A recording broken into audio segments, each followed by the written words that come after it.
Parents, if your kids use e-cigarettes, you might be concerned about how they can affect their health. But there's now a new trend that you might not know about. They're called Juuls. They're the hot new e-cigarette product. The FDA says its new campaign is just part of its effort to find out why e-cigarette use is rampant among teenagers and how to stop it. They are secretly and hopelessly addicted to e-cigarettes. When one person starts, then it goes on to another, and like everyone just... It's almost like a social norm for us now. Yeah. It's no longer like if you see someone doing that, you're like, oh my God, they're such a bad kid. It's kind of just, it is what it is. It's an epidemic.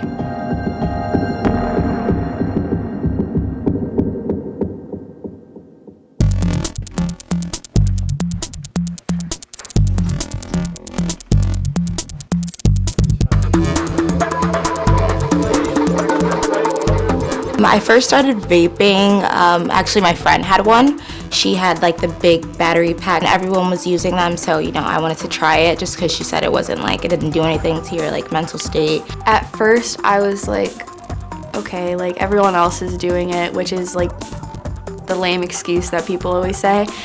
But I was just like, okay, I'll try it once. It doesn't mean I'm gonna get like super addicted. My friend had it, so I was kind of like thinking it was like cool and stuff, so I just started like using it. In our culture today, the youth, it's just like vaping's like the new cool thing. Rather than it necessarily being cool, I think like the main reason why it's becoming so like increasingly popular is because like when we were being raised, we had so many presentations and learned about in health class of why cigarettes were so bad.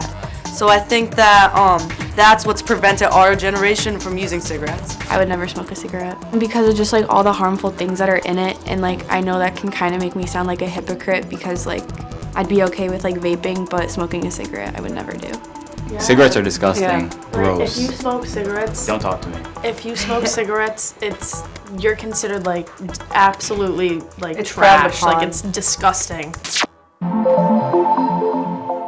Its original purpose was to help people who were like addicted to cigarettes to like get off of them. So maybe when they had gotten them, they had said, oh, like this is a better alternative. And so they almost made it seem so much better for you that people would be like, oh, just let me try it just to see what it's like. When the e-cigarette industry first started about 10 years ago, and it was only to adults, the marketing, and it was really around the fact of, do you want to quit smoking? Are you struggling? An e-cigarette may be the way to go. And now vaping is the younger version of it, where kids are calling it vapes instead of something related to a cigarette. You could get like different flavors, e-cigs, and basically it was like a pen that you could hit and you get like a head buzz. They had different nicotine percentages. I thought e-cigs before I started vaping were what they sound like an e-cigarette.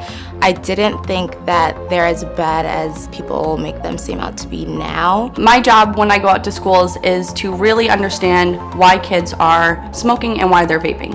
One of the main questions I ask is, what do you think vaping really is? A lot of the answers I get back are that it's healthier for you than smoking. E-cig refers to electronic device that uses combustion in a chamber to turn liquid nicotine instantly into a vapor, not into smoke, but into a vapor that's then inhaled. This is an ad for one of today's hottest products. If you don't look carefully though, you might miss what it's advertising. It's this little thing, and it's called Juul.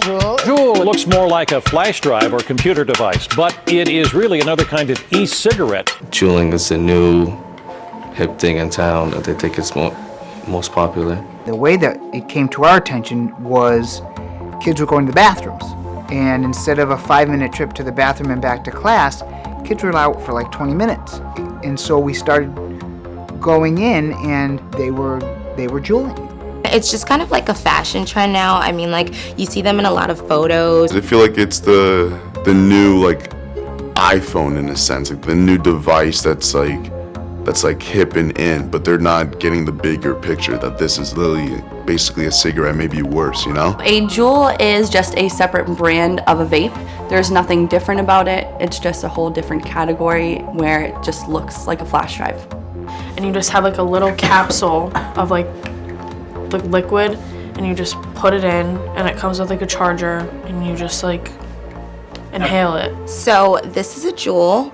It comes with a battery and you get a pod separately. It's very much the most popular brand with young people. I mean, young people don't say vaporizer device, they say Juul, whether they're using that brand or not. The amount of vapor that comes out of a Juul in compared to one of the bigger vapes is a lot smaller. It's not as dark and the amount is a lot less than one of the bigger mods that people can use. So it's easier for kids to especially hide in schools or even while they're going to the bathroom or with their friends at home. Walking down the hallway. Yeah, like walking down the hallway and just like blow it into your shirt because like it doesn't smell. So 20 to 40% of high school students are using vaping devices. I guess there's like a mind block to think like, oh, like nothing bad's gonna happen to me. I'm just a 16, 17-year-old like fooling around. Like it's just normal for them. I think the biggest misconception people have about vaping and juuling is that it's okay for you and that, oh, it's just water vapor. I'm not sure what's in the vape juice in a Juul pod. I don't know. That's actually pretty bad that I don't know. That's another reason why I don't want to use it anymore, because who wants to put something into their body that no one, that they don't know about? Not just nicotine's in it, like it's like gross stuff that I don't even know what it's called. Like chemicals and stuff, yeah, like we don't even know what's in it. The American Academy of Pediatrics put out a warning statement after the very, very well done study published in the Journal of Pediatrics that random sampling of high school students by saliva and urine that were vape users, both nicotine and non-nicotine vape juice, showed the presence of between 10 and 15 known carcinogens. So to call something a carcinogen means it can't just be in a lab study that, you know, in a petri dish. It actually has to be shown to have caused cancer in humans. So there's 10 to 15 known carcinogens unleashed in the flavor and the colors of these different vape juices. We also know that there is aluminum and cadmium, which is in batteries. We know that there's the flavoring, which is something called diacetyl. And then there's things called diethylene glycol. It's just a really long, fancy word for antifreeze, which we use inside of our cars. With the Juul, sometimes you get leaks in their pods. If you have too much contact of the vape juice directly into your mouth, it actually is poisonous that way. It's like the most revolting taste ever. With the e-cig and the Juul, whenever you would go out and you use this thing, and it almost give you like the spins, I call it. Spins meaning like the room is like spinning around. It can make for like a pretty dangerous situation. Everyone at my school does it, and it's like just gross. Like everyone's either like coughing and like you can just, it's just disgusting. On the actual Juul packet itself, it doesn't give you any information and things like that. And it's very easy for people to buy like fake Juul pods and sell them. I've noticed that a lot of different gas stations have different packages. So the reasons why people are able to put pretty much anything that they want inside of the e-juice or the e-vapor is because of the fact that none of these products are regulated. A law was passed last year with the FDA and the vape companies to not regulate any of these items for an additional 4 years, which means that's until the year 2021. So until that happens, we'll never know the full extent of really what people are putting inside these things. There's been so many people I've talked to that like literally just can't stop because it's an addiction. So there's some people I've heard say they don't want to do it. They're like, but it's just hard to stop. When they offered me it, I did ask what was in it. Like I asked like how much nicotine is in this. I just learned that there's actually 20 cigarettes inside of one pod. It's kind of disgusting. I'm getting a headache right now because I've been ripping the Juul this morning, to be honest. But yeah, that's just, I think the nicotine is one of the main factors of my headaches, and just to know that there's 20 cigarettes in one and I buy a pack of 4 about every week is kind of disgusting. I do think I'm addicted to the Juul. So my girlfriend, she typically she owns a Juul, she owns a pen as well. And like, she straight out comes out and says that she's addicted to it. And I ask her like, are you serious? Like, you're actually addicted? Like, you need this to go about your day? And she says like, yes. When they hear the word tobacco, that's what they associate with cigarettes, not necessarily nicotine. And nicotine is actually proven to be more addicting than heroin, cocaine, and alcohol because of how fast it actually gets to your brain. Nicotine itself is a molecule that acts on the opiate receptor site in the brain. Once the nicotine molecule is in your system, it affects the neuroreceptor sites, causes a cascade of different changes in the brain that when suddenly removed causes withdrawal. I do think nicotine is very addictive, judging from just the people that I know who have tried pretty much anything that involves nicotine.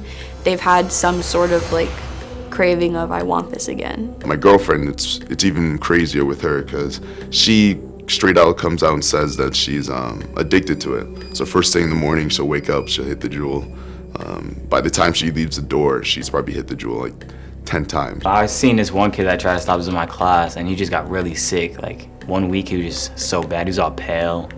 It was nasty and sweating a lot. Yeah, and people have said it makes them like aggressive when they try to quit. Like they'll get like agitated really easily. This is my first time ever trying to quit the Juul because I've been using it for about 2 years or so, I think. And now not now really, probably the end of last year, I've been beginning to experience like effects of using it.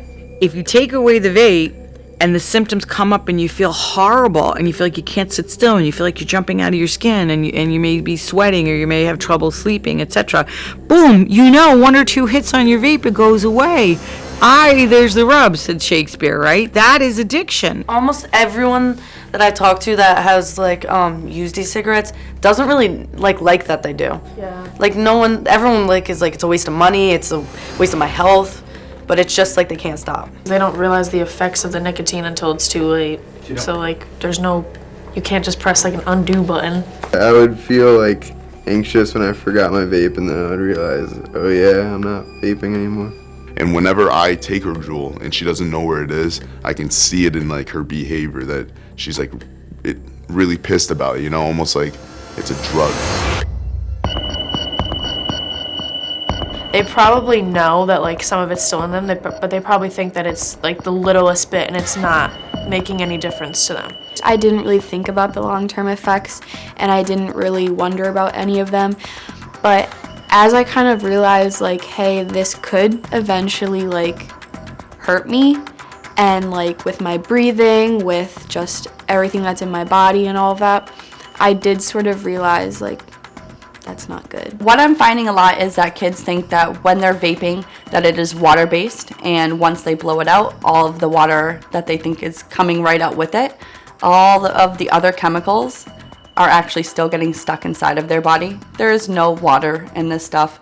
It is a liquid, so that's why it's called vaping. The vape that's coming from the juice is definitely not water vapor. It causes like stuff in your lungs to, because you're inhaling chemicals.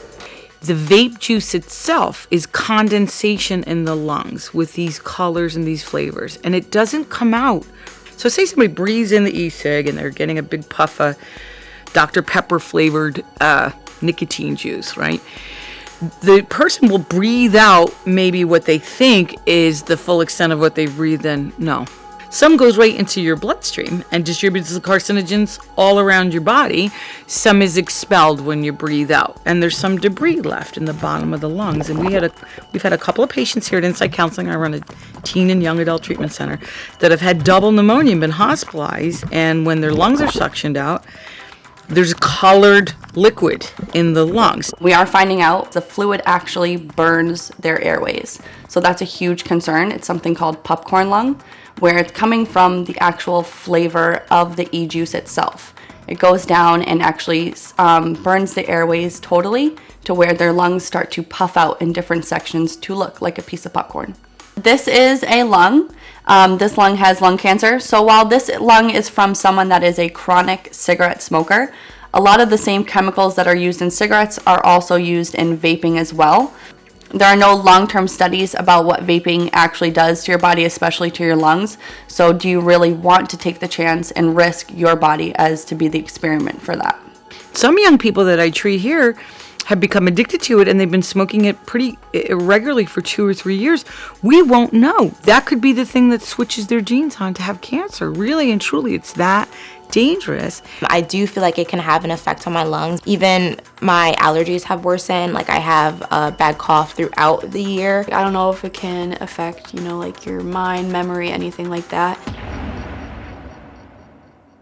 people are saying like, oh, I just dropped like $20 on like a pack of pods. A Juul, a starter kit, which comes with 4 pods and a battery, a charger, that ranges from about $50 to $60 depending on where you go. The pods themselves, if you don't get the starter kit with them, are about $20 and up depending on where you go. And if you get a single battery, just the Juul itself, that's about $25 to $30 depending on where you go. You throwing $60 in 3 weeks. Oh, they cray. Literally crazy. That's McDonald's money. That's what I'm saying. Oh my god. I saw people who didn't smoke before, like if they didn't have their vape, they would like smoke a cigarette or something, which they never would have before that. Smoking cigarettes is a really hard habit to break. I know a lot of people in my life who have tried to break the whole cigarette addiction, and it takes a long time.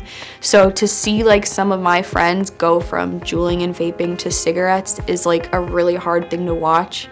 You know, they'd get addicted to the e-cigarette, and I've seen this in my practice a lot, and all of a sudden they were stealing cigarettes from their grandmother's pocketbook or whatever, because once you're addicted to nicotine, it doesn't matter where you get it. You're going to get it where you're going to get it. I do have a friend who has a Juul, and when she doesn't have a Juul, she'll buy cigarettes, because whether she can't afford new pods, or if she can't buy a new Juul because she loses things a lot, so she's one of those people that constantly has probably to buy a new Juul every month, so she'll go and switch to cigarettes, and then she'll get used to smoking cigarettes, smoke cigarettes probably for 3 or so months, switch back to a Juul, and even if she doesn't switch back to a Juul, she still will continue to smoke cigarettes because it's back in her routine. In April, the agency requested internal documents from Juul on areas including the company's research and marketing. Of particular concern to advocacy groups, prior social media campaigns using young models in groups and bright colors. I do think it's marketed to kids because of the differences in flavors. I mean, you don't really see that in cigarettes, you know? The vape companies in general, while they may not think that they are marketing to kids, they absolutely are, whether it's intentional or not. The flavors that they're coming out with, the packaging, the way it looks. Because originally it was supposed to just be marketed to people who are trying to quit cigarettes, and then as the younger age group took it on, that's when they realized we can probably take advantage of this and make a lot of money off of it. So then that's when they started, you know, coming out with all the cool flavors because they know it would appeal to us. If a kid was like 13 or young like that, I think that the flavors, having flavors would make them want to use it more. Cotton candy, tutti frutti, flavors that mimic all the popular candies like Now and Laters or Nerds. There was an intense marketing effort with fake.org sites basically saying things like e-cigarettes and vaping is so much safer than smoking cigarettes. So of course they're gonna tell you, hey, this is okay, try this awesome flavor, or try this percentage of nicotine, because although it's not a lot, it's a little. They're trying to make money. That's their product, they want you to buy it. If someone said that everybody knows vaping is so much better than smoking, I would probably laugh at first, because it's like saying that getting bit by a bear versus getting bit by a snake is better. I mean, they both hurt in different ways, so it's not like you're gonna choose one over the other. It's better to avoid both situations, right? I don't vape because it's bad for you. I don't vape because I do sports. I don't want to be like a druggie. It's just like Brooke, I'm also a swimmer, and like you said, swimming has to do a lot with breathing, so it'd be kind of terrible if I wasn't able to breathe well. I don't vape because I'm an athlete. I'm broke too, so. I don't vape because I'm a basketball player, and I want to make that a career, and I don't want to start juuling or vaping, and the next thing you know, I just fall out and die because something happened to my lungs. 2 out of 10 cigarette smokers will die directly because of smoking cigarettes. That's a true fact. And you know what? That's not true for vaping. We don't have the data, but what we do know, we will have people that get cancer from vaping, and get cancer from vaping, exposing themselves to it at a young age. It's going to take 10 or 15 years for that data to come out. If there's 10 known banned carcinogens that show up in the saliva and urine of any child that's studied who's vaping, there will be cases of cancer absolutely caused by this. The question in my mind, and the only question, is how many cases? If a kid says, listen, all I'm doing is starting to think about vaping. I'm thinking about juuling and I can't stop. I can't concentrate on class. What am I going to do? Our nurses our health office, our school counselors, our social workers, our psychologists, our administrators, our health teachers have all come together. You don't have to be the expert. If somebody comes to me and says, I really feel I'm addicted, I'm not going to cure them, quote unquote, but I'm going to bring them to a place where they can get some help. My biggest advice to kids is to really stay true to yourself and make good choices. Think about not only what's going to impact you in the next week, the next month, but really what's going to happen in the next 20, 30 years for your life, what you want to do in the future. Do you want to have something that's always going to be attached to you as something that's going to make you change every single thing you do in your life? I'm trying to help this generation not become a generation lost with health impacts and addiction, etc. I kind of regret it because I still kind of get pains in my throat when I cough and stuff, so. I do regret starting to vape and Juul because at the time it was just kind of a money waster when I look back on it. You know, I didn't need it. I didn't need to try my friends' Juuls sometimes. I didn't need to do all of that. I didn't need to look online at some of the juice flavors, and it was just kind of pointless now that I look back on it. No one can stop anyone from doing anything. It really just solely depends on what you want for yourself right now and in the future. So when you're making that decision whether or not you want to take a rip of a Juul or of a cigarette, you just have to make sure you're not going to be mad at yourself in a couple years. Coming from someone who has tried it and who knows the effects of it, I'm not just trying to be a proactive mom who's trying to stop their kid from doing bad things. I'm legitimately trying to have people not get into such an addiction and hurt themselves at such a young age.